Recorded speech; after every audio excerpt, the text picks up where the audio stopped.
കടല വിറ്റ് നടന്നത് ഞാൻ ഓർമ്മിക്കുക. 4ാം ക്ലാസ്സിലും 5ാം ക്ലാസ്സിലും ഒക്കെ കടല വാങ്ങിച്ചിട്ട് വറുത്ത് ചില ഉപ്പും ഒഴിച്ച് കൊണ്ടുവന്ന് വിൽക്കും.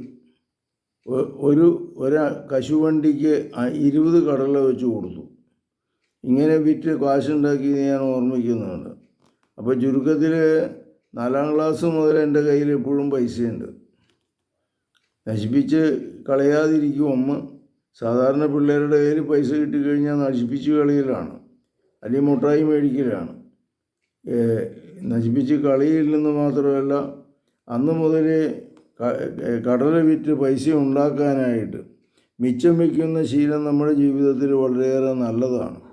അധ്വാനിച്ച് അല്പമെങ്കിലും ഉണ്ടാക്കുന്നത് നല്ലതാണ്. അത് കച്ചവടമായിരിക്കാം, കൃഷിയായിരിക്കാം, അല്ലെങ്കിൽ ജീവിതത്തിൽ അത് പിള്ളേരെ നമ്മൾ പ്രോത്സാഹിപ്പിക്കുകയും ചെയ്യണം.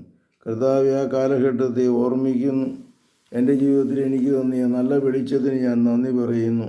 പരിശുദ്ധ പരമദിവ്യകാരുണ്യത്തിന് നേരവും ആരാധനയും സ്തുതിയും പുകഴ്ചയും ഉണ്ടായിരിക്കട്ടെ. ഈശോ മിശിഹായ്ക്ക് സ്തുതിയായിരിക്കട്ടെ.